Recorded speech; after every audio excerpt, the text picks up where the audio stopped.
अस्सलामुअलैकुम वरहमतुल्लाहि वबरकातुहू। खैर से है तमाम अहबाब, उम्मीद है इंशाअल्लाह बखैर होंगे।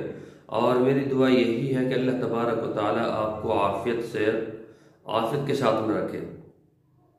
देखिए, बाद हजरात जो है वो सवाल करते हैं कि जी हमारा बलगम ख़त्म नहीं होता, बलगम बहुत होता है। ऐसा कोई छोटा सा नुस्खा बतलाए घर के अंदर जो हम बैठ कर इसको कर लें घर में, और उसमें ज़्यादा खर्च भी ना हो और हम इससे निजात पा जाए। तो इसीलिए मैं आप हजरात की खिदमत में छोटा सा नुस्खा लेकर आया हूँ। अगर आप जो है चाहें तो इसको कर सकते हैं, इंशाल्लाह बहुत ही ज़बरदस्त है। ठीक है, तो नुस्खा क्या है वो मैं आपको बतलाता हूँ। उससे पहले आपसे दरख्वास्त है कि अगर अभी तक आपने हमारा चैनल सब्सक्राइब नहीं किया है तो बराए करम सब्सक्राइब कर लीजिए और बेल आइकन को दबा दीजिए ताकि आने वाली वीडियोस का जो नोटिफिकेशन है वो आपको मिलता रहे। करना क्या है, आपको हल्दी लेनी है,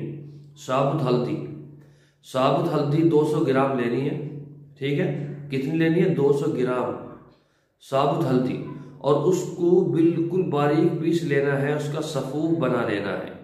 ठीक है, सफ़ूफ बनाना आपको उसको, और उसको फिर क्या करना है, हल्की आंच पर भूनना है।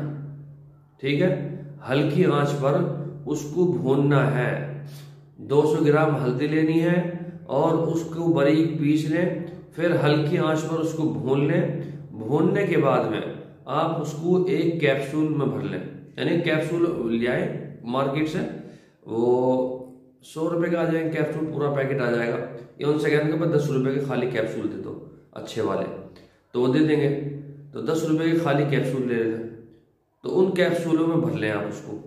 और सुबह शाम, सुबह को भी और शाम को भी, खाना खाने के 1 घंटे के बाद, खाना खाने के 1 घंटे के बाद में सुबह को भी और शाम को भी आपको ये लेना है गर्म पानी से।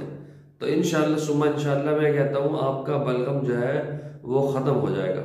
तो इस पर अमल कर लीजिए, बहुत ही नायाब नुस्खा है, छोटा सा नुस्खा है, ज़्यादा खर्च भी नहीं है। ठीक है इंशाअल्लाह, और दूसरों लोगों तक जो है इस तरह के नुस्खे आप हजरात भी भेज दिया करें। दुआ की दरख्वास्त है, कल फिर मुलाकात होगी। अस्सलामु अलैकुम वरहमतुल्लाहि वबरकातुहू।